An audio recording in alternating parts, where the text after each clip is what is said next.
നമസ്തേ. എല്ലാ യോഗ അന്വേഷകർക്കും ഹഠയോഗ പ്രദീപികയുടെ 13ാമത്തെ എപ്പിസോഡിലേക്ക് സ്വാഗതം. കഴിഞ്ഞ ക്ലാസ്സിൽ നമ്മൾ കൈകൾക്ക് നല്ല ശക്തി നൽകുന്ന, തോളുകൾക്ക് നല്ല ബലം നൽകുന്ന കുക്കുടാസനം പഠിച്ചു. ഇന്ന് നമ്മൾ പഠിക്കുന്നത് കുക്കുടാസനവുമായി നേരിട്ട് ബന്ധമുള്ള, പത്മാസനവുമായി നേരിട്ട് ബന്ധമുള്ള 24ാമത്തെ ശ്ലോകമാണ്. ഹഠയോഗത്തിലെ 6ാമത്തെ ആസനമായ ഉത്ഥാന കൂർമാസനം എങ്ങനെയാണ് ചെയ്യേണ്ടത് എന്നാണ് സ്വാത്മാരാമൻ ഇതിൽ വിവരിക്കുന്നത്. ഉത്ഥാനം എന്നാൽ മലർന്നു കിടക്കുന്ന എന്നാണ് അർത്ഥം. കൂർമ്മം എന്നാൽ ആമ. മലർന്നു കിടക്കുന്ന ആമയുടെ ആകൃതിയിലുള്ള ഈ ആസനം ശരീരത്തിനും നട്ടെല്ലിന്, നാഡീവ്യൂഹത്തിനൊക്കെ നല്ല ഉണർവ് നൽകും. ഈ ആസനത്തിന്റെ ഘടന നമുക്ക് നോക്കാം. ശ്ലോകത്തിലേക്ക് കടക്കാം. ശ്ലോകം 24. കുക്കുടാസന ബന്ധസ്ഥോ ദോർഭ്യാം ബദ്ധൗ തു കന്ധരം ഭവേത് കൂർമ്മവത് ഉത്ഥാന ഏതത് ഉത്ഥാന കൂർമ്മകം. കുക്കുടാസന ബന്ധസ്ഥോ, കുക്കുടാസനത്തിന്റെ ആ ഒരു ലോക്കിൽ ഇരുന്നുകൊണ്ട്, പത്മാസനത്തിൽ ഇരുന്നിട്ട് ഇങ്ങനെ ഇരിക്കുക. എന്നിട്ട് നമ്മൾ നേരത്തെ കണ്ടതാണ്, പത്മാസനത്തിൽ ഇരുന്ന് കൈകൾ ഇതിൻ്റെ അകത്ത് കൂടി പോകും. അതാണ് ഈ കുക്കുടാസന ബന്ധസ്ഥം എന്ന് പറയുന്നത്. ഇതിൻ്റെ അകത്ത് കൂടി കൈകൾ കൊണ്ടുപോകും.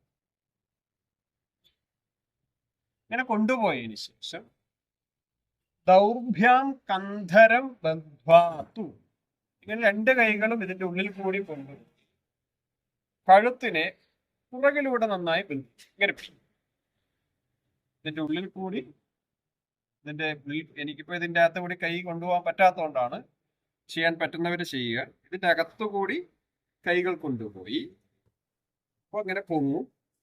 എന്നിട്ട് കൈകൾ ഇതിന്റെ ഉള്ളിൽ കൂടി കൊണ്ടുപോയി കഴുത്തിന്റെ പിന്നിൽ പിടിക്കും. അതാണ്. അങ്ങനെ പിടിച്ചതിന് ശേഷം ഭവേത് കൂർമ്മവത് ഉത്ഥാനം. അപ്പൊ ഇങ്ങനെ പിടിച്ചു കഴിയുമ്പോഴേക്ക് നമ്മൾ പിന്നിലേക്ക് ഇങ്ങനെ മലർന്നു കിടക്കും. അങ്ങനെ മലർന്നു കിടക്കുന്ന അവസ്ഥയാണ്, ആമ പോലെയുള്ള അതിന്റെ അവസ്ഥയാണ് ഏത് ഉത്ഥാനപൂർമ്മകം. ഇതിനെയാണ് ഉത്ഥാനപൂർമ്മകം എന്ന് വിളിക്കുന്നത്. ഇങ്ങനെ ഇരുന്ന്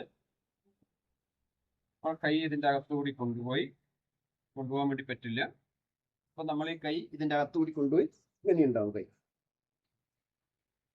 ഇതിന്റെ കൂടി കൊണ്ടുവന്നു കഴിഞ്ഞാൽ ഇങ്ങനെയാണ് കൈ ഉണ്ടാവും. ഇതാണ്, ഇങ്ങനെയാണ് ഉത്ഥാനപൂർമ്മകം എന്ന് പറയാം. നമുക്ക് ആമേനെ പോലെ മുന്നോട്ടും പിന്നോട്ടും മൂവ് ചെയ്യാൻ വേണ്ടിയിട്ടുണ്ട്. അതുപോലെ സൈഡിലേക്കും കൊണ്ടുപോകാൻ വേണ്ടിയിട്ടുണ്ട്. ഇതൊക്കെ ഇതിന്റെ അകത്ത് കൂടി കൈയിട്ടിട്ട് ചെയ്യേണ്ടതാണ്.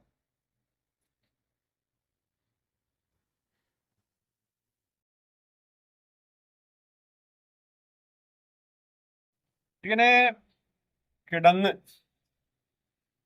നട്ടെല്ലൊക്കെ നിവർത്തി, അല്ലെങ്കിൽ ബെൻഡായി, നമ്മളിങ്ങനെ പിടിക്കേണ്ടത് കൊണ്ട് കുറച്ച് ബെൻഡാവും. മാക്സിമം ഫ്ലെക്സിബിലിറ്റി ഉള്ളവർ നിവർന്ന് തന്നെ കിടക്കാൻ വേണ്ടി ശ്രമിക്കുക.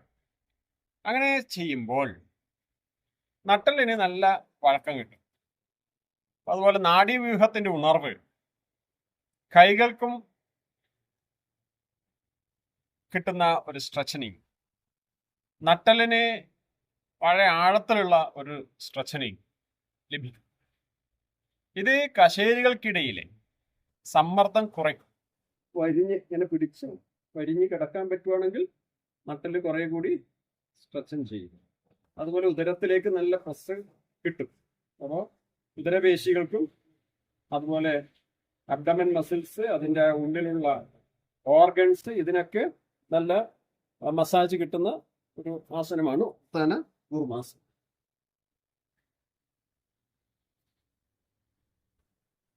അതുപോലെ ഇതിന് തൈറോയിഡ് ഗ്രന്ഥി, അതിനും ഈ ആസനത്തിൽ ഈ താടി നെഞ്ചിൽ ഇങ്ങനെ അമരുന്നത് കൊണ്ട് തൈറോയിഡ് ഗ്രന്ഥിക്കും നല്ല എന്താ പറയാ സ്വാഭാവികമായ ഒരു ജാലന്തര ബന്ധം നടക്കുന്നത് കൊണ്ട് നല്ല ആരാധകരോട് ഗ്രന്ഥികൾക്കും തൈറോയ്ഡ് ഗ്രന്ഥികൾക്കും ഒക്കെ നല്ലൊരു മസാജ് ഈ ആസനം കൊണ്ട് കിട്ടും.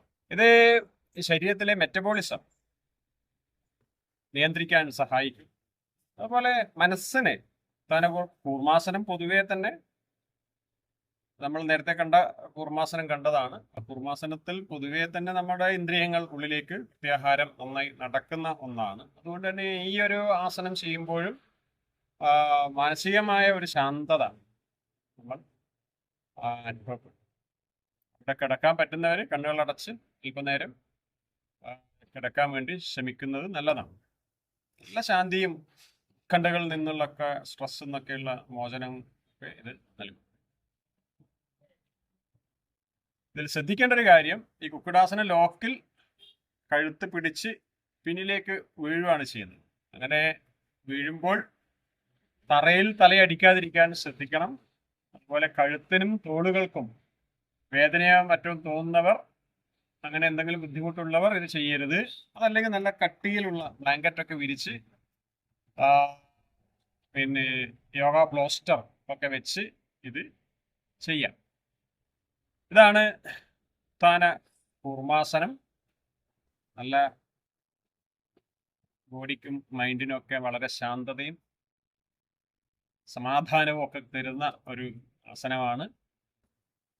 ഈ കൈകൾ ഇതിൻ്റെ അകത്തുകൂടി കടത്താൻ പറ്റാത്തവർ ഇതിൽ റോപ്പ് ഇട്ടിട്ട് കൈകൾ അതിൻ്റെ ഉള്ളിൽ കൂടി കയറ്റി ഒക്കെ ചെയ്യാം. ശരീരത്തിന് വലിയ ബുദ്ധിമുട്ട് വേദനകളൊന്നും വരാത്ത വിധത്തിൽ വേണം ഇതൊക്കെ ചെയ്യാൻ വേണ്ടി. അപ്പൊ ഇന്ന് നമ്മൾ 6ാമത്തെ ആസനമായ ഉത്ഥാന കൂർമാസനമാണ് മനസ്സിലാക്കിയത്. അടുത്ത എപ്പിസോഡിൽ 14ാമത്തെ എപ്പിസോഡിൽ പ്രയോഗത്തിൽ ഏറ്റവും പ്രധാനപ്പെട്ട ധനുരാസനം ബാക്ക് ബെൻഡാണ്. ധനുരാസനത്തെ കുറിച്ച് പറയുന്ന 25ാമത്തെ ശ്ലോകത്തിലേക്ക് നമുക്ക് കിടക്കാം. നിങ്ങളുടെ സംശയങ്ങൾ താഴെ എഴുതുക, അഭിപ്രായങ്ങൾ പറയുക, നന്നായി ഷെയർ ചെയ്യുക. നന്ദി, നമസ്കാരം.